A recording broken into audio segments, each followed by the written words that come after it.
little chilly out this morning, probably about 30 degrees or so. I'm gonna go ahead and go start the truck up. I took the side exit off there, turned into a big douchebag and put an axle dump on it. I bought a 8-inch octagon tip. Actually came with a truck, and then I ended up repainting it. I painted it white and then did the octagon logo black just for the just color match a little bit to my truck. But I wanted to do it as a side exit, but it would stick out too much even if I did chop the 90 coming out the side of the truck. So I ended up just pulling the 90 off and plopping it on the axle, and we'll see how it sounds.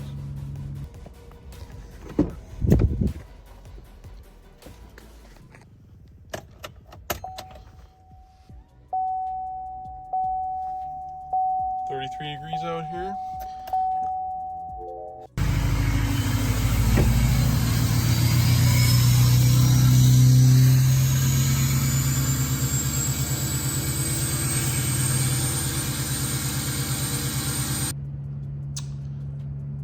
Yeah, it's loud. And I finally turned the high idle on. Turns out that it was off. I think after I swapped the ECM in, or the new ECM in for the tunes, I think the high idle initially comes off, so I had to turn it back on, and now that it's on, it's freakishly loud, so that's awesome.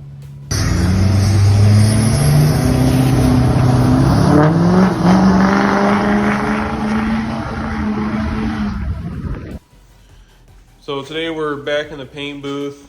As you can see, we got some lighting hung.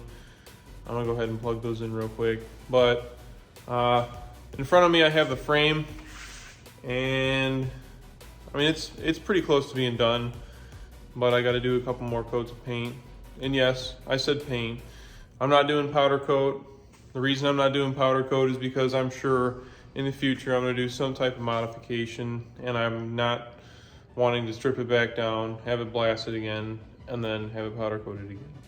So I figured it'd be easiest just to keep it paint. That way if I do any welding or any modification to the frame, I can just simply clean it up, sand it down, and slap a couple coats on it and call it a day.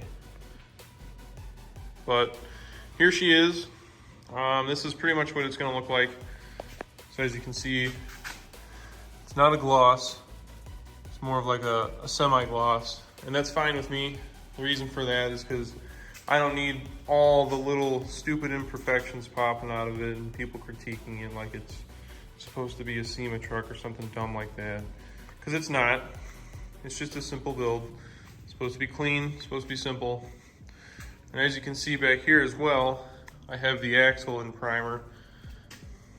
I haven't yet painted this.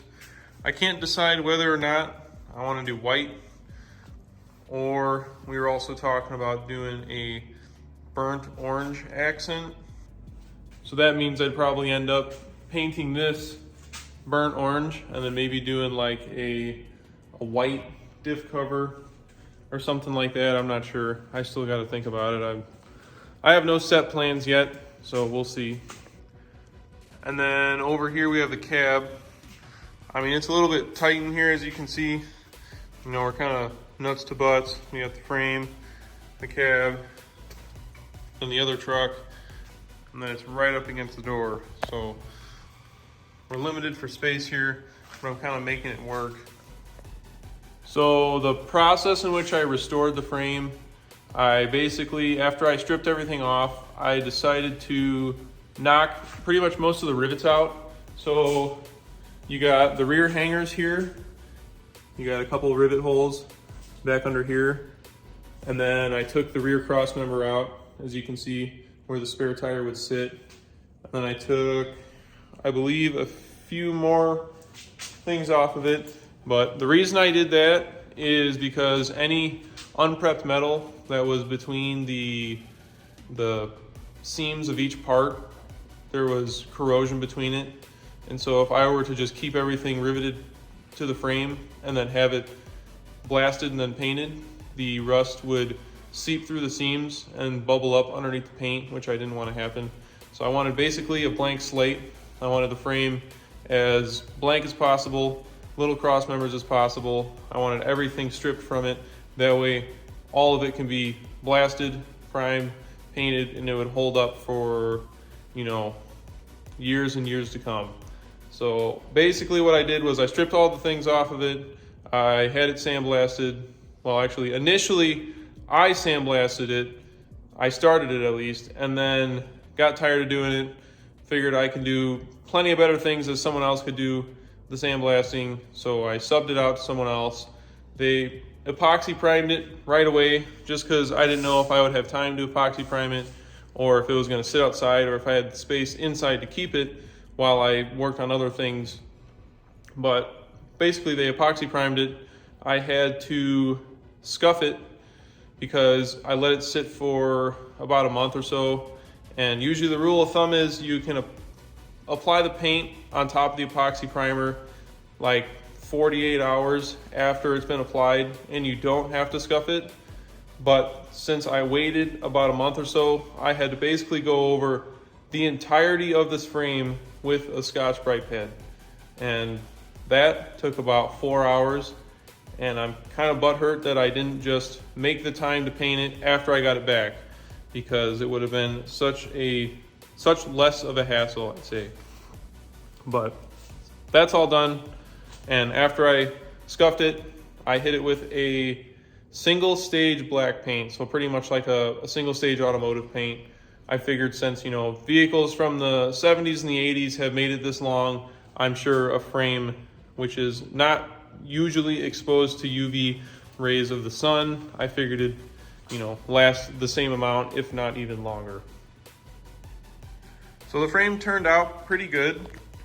The reason I say pretty good is because it was a northern truck, so the frame does have a little bit of pitting. It's like you can see here, and like a little bit up here. But for the most part, I lucked out, and the frame rails are pretty close to perfect. I'm not going to say they are perfect, but for the condition of the truck, the amount of miles and where it came from, I'd say they're pretty good. I have had trucks where the frame rails are pretty pitted, and I know if you're anything like me, you're pretty meticulous about how the frame rails look, and I know that's kind of splitting hairs because it is a truck and it should be used like a truck, but I think painting over it, it would look, I've done it before, but it looks kind of chintzy just because of all the pitting in it.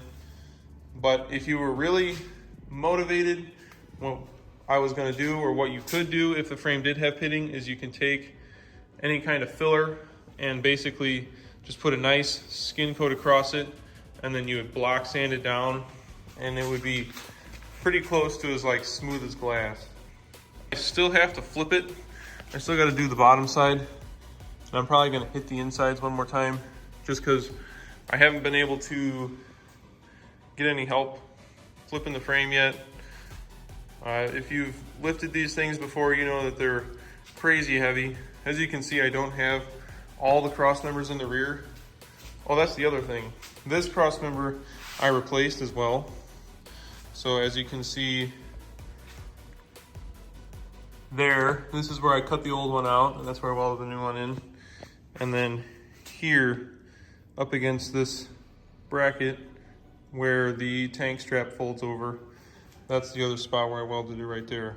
And the reason I did that rather than chopping a plate out here is this. I've done it before, and in my personal opinion, it just looks kind of ratchet. I mean, I'd rather keep it with the factory look, where this is a nice blank slate and you're not stepping up to another plate here.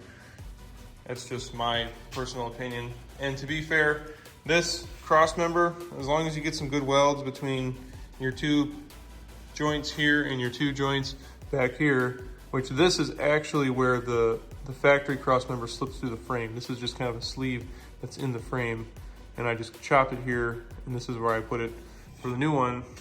But the only thing that this cross member really holds up is the fuel tank, which, I mean, you got 24 gallons of fuel, or 26 gallons of fuel, times like, I don't know, what is it, 8 pounds a gallon. So, and then back here for this cross member, the one that runs for the spare tire right here, I'm getting rid of that. either selling it or throwing it away, because I mean it's still solid, so if someone needs it, they can have it. I don't really care. But I'm gonna build one, and I don't know how exactly I'm gonna do it yet, but I know I'm gonna build something that's either a little bit stronger or a little bit lighter. I don't know how I want to build it yet. So that's going to conclude today's video, and I'll catch you guys in the next one.